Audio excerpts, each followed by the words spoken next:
Bienvenue pour le dernier épisode de l'exemple 1 consacré à l'étude de la courbe paramétrée suivante. De façon générale, lorsque l'on étudie une courbe paramétrée, nous avons un certain nombre d'étapes à suivre. Il faut commencer par déterminer l'ensemble de définitions qui est commun aux fonctions x et y.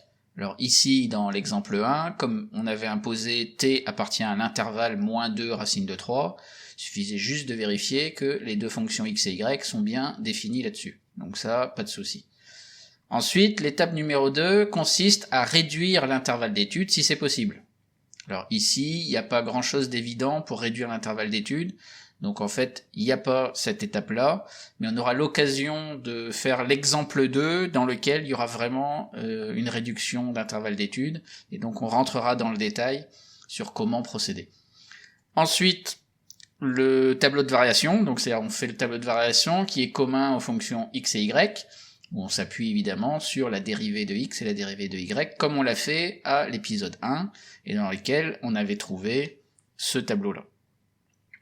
Ensuite, à partir justement des points remarquables qui apparaissent là sur les lignes de x et de y, on va déterminer les tangentes en ces points remarquables. Et avant de tracer la courbe, si c'est possible, on fait l'étude de ce qu'on appelle les branches infinies. Mais ici encore, compte tenu de l'intervalle sur lequel on travaillait, il n'y avait pas de branche infinie. Et là, de toute façon, pour les branches infinies, on va revenir dans la vidéo d'aujourd'hui sur ce que c'est qu'une branche infinie.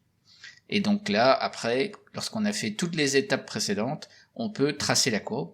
Et donc on avait vu dans l'épisode 2 la courbe qu'on avait obtenue lorsqu'on travaillait avec t dans moins 2 racine de 3.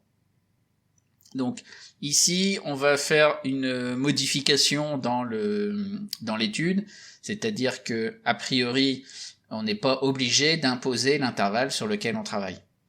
Alors ici, moi, dans l'exemple 1, comme c'était justement le premier exemple pour illustrer ce que c'est qu'une courbe paramétrée, j'ai fait le choix de prendre l'intervalle moins 2 racine de 3 pour qu'il n'y ait pas l'étape 2 et qu'il n'y ait pas l'étape 5. Et qu'on puisse se concentrer sur les étapes qui sont au cœur d'une étude de courbe paramétrée, et ces étapes-là qui sont vraiment cruciales dans toute étude de courbe paramétrée, c'est vraiment trouver le tableau de variation, enfin donc le remplir, à partir du tableau de variation, calculer après, déterminer quels sont les points remarquables, et donc ensuite trouver les tangentes en ces points remarquables, et à partir de ces deux informations-là, c'est-à-dire le tableau et les tangentes, être capable de tracer la courbe.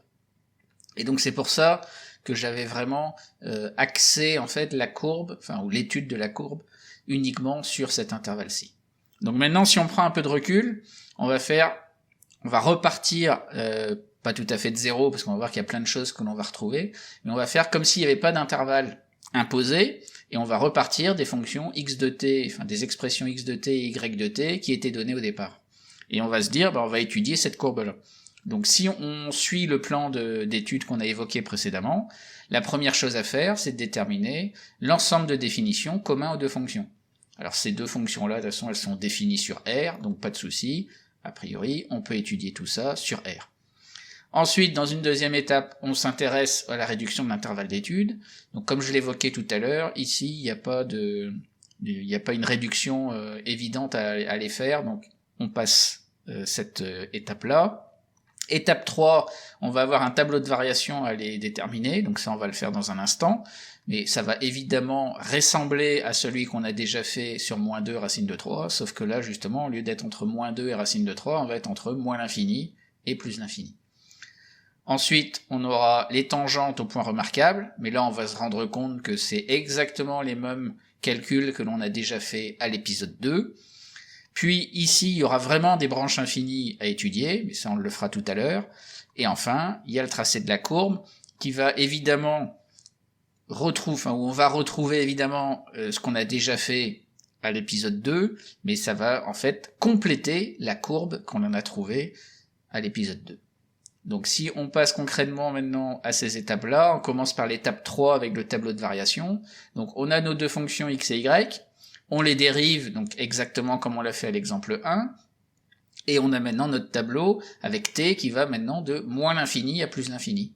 Mais lorsqu'on fait l'étude de signes de x' et de y', eh bien, comme les expressions sont toujours les mêmes qu'à l'épisode 1, eh bien, si on regarde bien, l'étude de signes est exactement la même. Donc pour x', il suffit de regarder, on a cette étude de signes-là, enfin on obtient ces signes-là, donc ça nous donne le sens de variation de x. Donc pour la valeur en moins 1 et valeur en 1, ça change pas non plus. En revanche, en moins l'infini ici, il va falloir réfléchir un peu, et en plus l'infini, il va falloir réfléchir un peu en allant chercher les limites. Alors précisément, ça va nous donner ça, c'est-à-dire que lorsqu'on a t qui tend vers moins l'infini, il nous faut la limite de x de t. Donc comme je l'ai écrit ici, la limite de x de t quand t tend vers moins l'infini, en fait x de t, c'est un polynôme ici de degré 3, et donc on sait que la limite quand t tend vers plus ou moins l'infini d'un polynôme, c'est la limite de son terme de plus haut degré. Mais le terme de plus haut degré ici, c'est t au cube, et la limite de t au cube quand t tend vers moins l'infini, c'est moins l'infini. Et donc du coup, on peut écrire ici moins l'infini dans le tableau de variation. Et quand on regarde quand t tend vers plus l'infini, c'est le même raisonnement, sauf que t cube, quand t tend vers plus l'infini, ça fait plus l'infini, donc ce qui nous permet d'écrire le plus l'infini qui est ici. Donc on fait pareil maintenant avec y, donc pour le signe de y', on se réfère exactement à ce qui a été fait à l'épisode 1, c'était ici on avait un produit, on fait un tableau de signes, etc., aucun problème pour reproduire la même chose, ça nous donne le sens de variation. Pour les valeurs intermédiaires, ici, aucun souci, on retrouve la même chose aussi. En revanche, là, au bout, il y a deux limites à aller chercher.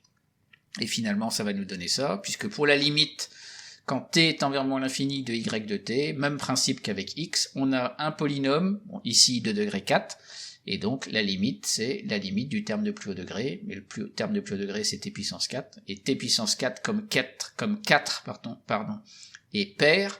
Quand t tend vers moins l'infini, ça fait ici plus l'infini.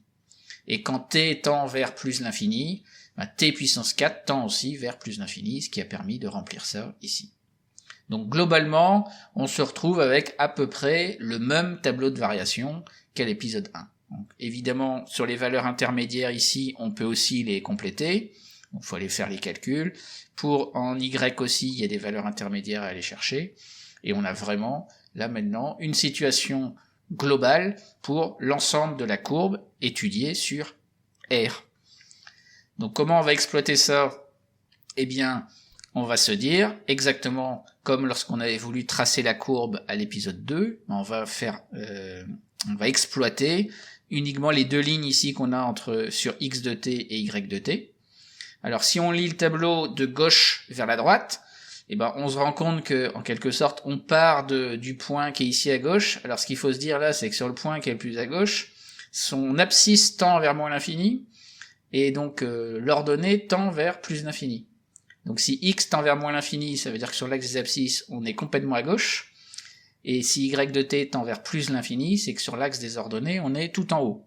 Donc ça veut dire qu'on est en haut à gauche. Quand on est en haut à gauche, eh bien le x va prendre des valeurs de plus en plus grandes. Donc ça veut dire que x, ici, il était complètement à gauche sur l'axe des abscisses, il va aller de plus en plus vers la droite. Et quand y, lui, tend vers plus l'infini, il va avoir des valeurs qui décroissent, donc des valeurs de plus en plus petites, et donc c'est-à-dire que sur l'axe des ordonnées, les valeurs vont aller vers le bas. Donc ça veut dire qu'en gros, on est en haut à gauche, et on va descendre en allant vers la droite, on va descendre en allant vers la droite. Et l'idée, c'est qu'on va aller vers le point m de moins racine de 2. Donc m de moins racine de 2 qui est ici. Donc c'est-à-dire qu'on est là, tout en haut, à gauche, et on va descendre vers la droite pour aller, donc de toute façon on va forcément passer à un moment par m de moins 2, et on va arriver vers m de moins racine de 2. Évidemment, pour la suite du tableau, ça va suivre ce qu'on a déjà raconté, donc la courbe va faire ça. On va arriver en m de racine de 2, donc on arrive ici dans le tableau. Et à partir de m de racine de 2, on voit qu'en x, les valeurs sont de plus en plus grandes, vers plus l'infini. Donc ici, comme m de racine de 2 est là, son abscisse est ici. Donc on va avoir des abscisses qui prennent des valeurs de plus en plus grandes, jusqu'à plus l'infini. Donc on va aller complètement vers la droite. Et le y, lui, il part de moins 1, et il va prendre des valeurs de plus en plus grandes vers plus l'infini. Donc au niveau de ce qu'on lit sur l'axe des ordonnées, on a ici y qui vaut moins 1, il va prendre des valeurs de plus en plus grandes pour aller carrément vers le haut. Donc c'est-à-dire qu'au niveau de la courbe, les points à partir de m de racine de 2, on va aller vers la droite et vers le haut, donc on va forcément reprendre cette partie-là, et après arriver tout en haut à droite. Alors là où il y a quelque chose à faire maintenant, ce qui est peut-être pas si évident que ça dans un premier temps, c'est de se rendre compte que il y a différentes façons d'aller, comme par exemple par rapport à ce que je disais là, pour aller en haut à droite là, ou pour venir ici de en haut à gauche, il y a différentes situations possibles. Donc si on regarde côté gauche, on peut avoir une situation comme ça, une courbe comme la courbe verte, qui va quand même, si on va vers la gauche là, qui va quand même monter petit à petit en Y vers l'infini, vers plus l'infini, mais ça va être très lent, si on veut, pour aller vers plus l'infini. Ou alors on peut avoir une situation où c'est presque une droite, donc là une situation un peu intermédiaire, ou alors carrément une courbe qui va monter presque à la verticale, comme ça. Et donc forcément là on a trois situations qui sont complètement différentes, et pourtant qui correspondent exactement au tableau de variation. Et pareil du côté droit, hein, enfin pour la situation du côté droit du tableau de variation, et qui est ici côté droit sur la courbe aussi, c'est-à-dire qu'on peut avoir trois situations comme ça, et c'est pas du tout les mêmes courbes qu'on a à chaque fois. Donc lorsqu'on parle de branche infinie ou d'étude de branche infinie, c'est de faire ça signifie en fait qu'il faut faire le tri entre toutes ces situations et être capable de dire si la courbe, si elle va plutôt monter très vite comme ça et quasi verticalement vers plus l'infini ou pas, et pareil des deux côtés. Donc maintenant, on va regarder précisément justement ce qu'il y a derrière ces histoires de branches infinies, parce que ce que je n'ai pas dit, mais j'aurais dû le dire même avant, c'est qu'à partir du tableau de variation, on retrouve les points remarquables qu'on avait déjà croisés avant, donc il y a celui-là, celui-ci, et puis etc. Et donc il faut aller chercher les tangentes en ces points-là. Et c'est ça qui correspondait à l'étape 4. Et donc là, comme j'ai déjà anticipé avec mes branches infinies, je suis déjà à l'étape 5, par rapport au plan d'étude de courbes paramétrées que j'avais présenté au début de la vidéo. Donc maintenant, vraiment, on s'intéresse aux branches infinies. Donc le contexte des branches infinies, c'est vraiment, on considère un T0 qui peut être soit un nombre réel, soit plus l'infini, ou alors carrément moins l'infini. Et on dit qu'une courbe paramétrée admet une branche infinie en T0, si en fait, soit x de t ou y de t tend vers l'infini quand t tend vers t0. Alors ça peut être les deux, le x de t et le y de t qui tendent vers l'infini, ça peut être l'un des deux. C'est pas obligatoirement les deux, un des deux est suffisant. Et lorsque l'on a déjà fait le tableau de variation dans des étapes précédentes, en fait, pour déterminer si on a des branches infinies à étudier, il suffit de regarder encore les lignes qui correspondent à x de t, y de t. Et si, par rapport aux variations, on voit un plus l'infini ou un moins l'infini qui apparaît, c'est qu'il y a forcément une branche infinie à étudier.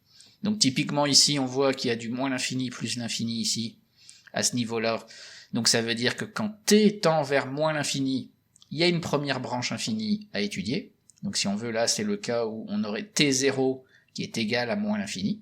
Et quand on passe en revue les deux lignes ici, on se rend compte que là encore à la fin, on voit que x et y tendent tous les deux vers plus l'infini. Et donc il y a encore une situation de branche infinie. Et donc là, la branche infinie, c'est quand t tend vers plus l'infini. Donc si on veut, t0 qui vaut plus l'infini. Donc on a vraiment là, dans cette étude-là, deux branches infinies à étudier, et on va commencer par celle pour t0 égale plus l'infini. Donc pour ce cas-là, eh bien, comme pour toute étude de branche infinie, il faut regarder dans le cours comment on étudie une branche infinie. Alors, si on regarde dans le cours, il faut aller déjà faire le tri dans quelle situation on se trouve. C'est-à-dire qu'il faut regarder si on est dans le cas 1, le cas 2 ou le cas 3. Si jamais on est dans le cas 3, il y a des sous-cas, le premier point, premier sous-cas, deuxième sous-cas, troisième sous-cas. Et si jamais on est dans le troisième sous-cas, il y a encore deux situations à l'intérieur de ce sous-cas-là. Donc il faut vraiment suivre, se laisser porter en quelque sorte, par ce que raconte le cours en fait. Donc ici, si on regarde bien, on a dit qu'on faisait t0 égale plus l'infini, donc on est ici au niveau du tableau de variation. On voit que le x de t tend vers plus l'infini et le y de t tend vers plus l'infini. On est donc ici dans le cas numéro 3. Et si on est dans le cas numéro 3, il nous faut aller chercher la limite quand t tend vers t0 de y de t sur x de t. Donc t0 c'est plus l'infini. Donc ce qui nous intéresse, c'est la limite quand t tend vers plus l'infini de y de t sur x de t. Donc si on commence par écrire y de t sur x de t, il suffit de remplacer, ça nous donne cette expression-là, et donc on veut la limite quand t tend vers plus l'infini de ce quotient-là. Mais si on regarde bien, ce quotient, c'est en fait ce qu'on appelle une fraction rationnelle, c'est-à-dire un polynôme divisé par un polynôme. Et donc quand on fait la limite en plus l'infini, ou quand t tend vers plus l'infini d'une fraction rationnelle, on sait que c'est la limite des termes du quotient des termes de plus haut degré. Donc ici, les deux termes de plus haut degré, au numérateur c'est t puissance 4, au dénominateur c'est t au cube, et donc ça nous donne la limite de t puissance 4 sur t puissance 3 quand t tend vers plus l'infini. Sauf que t puissance 4 divisé par t puissance 3, ça se simplifie, ça donne t, et la limite de t quand t tend vers plus l'infini, ça fait plus l'infini. Et donc si on regarde maintenant le cours, eh bien on voit quand la limite du quotient donne plus ou moins l'infini, donc ici c'est plus l'infini, eh bien on a une branche parabolique de direction au y. Et donc du coup, ça veut dire que en t0 égale plus l'infini, ce qu'on est en train de gérer ici, la courbe, elle admet une branche parabolique de direction au y. Donc graphiquement, qu'est-ce que ça veut dire? Nous on avait dit que lorsqu'on était en t0 égale plus l'infini, x et y tendaient vers plus l'infini, donc on était ici en haut à droite. Et le fait qu'il y ait branche parabolique de direction au y, ça veut dire que la courbe a plutôt tendance à suivre la direction des y. Donc ça va plutôt ressembler à cette courbe-là, et pas aux deux autres qui sont en dessous. Et petite façon, on va dire, de se souvenir de ce résultat-là, c'est qu'il faut quand même regarder que dans la limite du quotient ici, on avait de l'infini divisé par de l'infini, en quelque sorte. Et donc ça, c'était une forme indéterminée. Mais en gros, le fait que le résultat donne l'infini, ça veut dire en gros que le y est un plus gros infini que le x, puisque on avait, si on pense, de toute façon là, les deux tendaient vers plus l'infini, donc si y était vraiment très grand, on le divisait par quelque chose de très grand aussi, puisque les deux tendaient vers l'infini, mais si le quotient est encore très grand, c'est qu'en fait y était beaucoup plus grand que x, et en quelque sorte c'est y qui est plus fort que x, et c'est lui qui l'emporte sur x. Et donc c'est pour ça que comme y l'emporte sur x, qu'on a une branche de direction au y. Et donc finalement après, quand on fait le tracé, précisément, en fait on a une courbe qui est comme celle-là. Donc là justement, c'est pas complètement vertical, hein, ça suit pas l'axe des y, mais c'est quand même plus tourné vers l'axe des y que par exemple vers l'axe des x. Maintenant, ce que l'on a fait pour t0 égale plus l'infini, faut le faire avec t0 égale moins l'infini.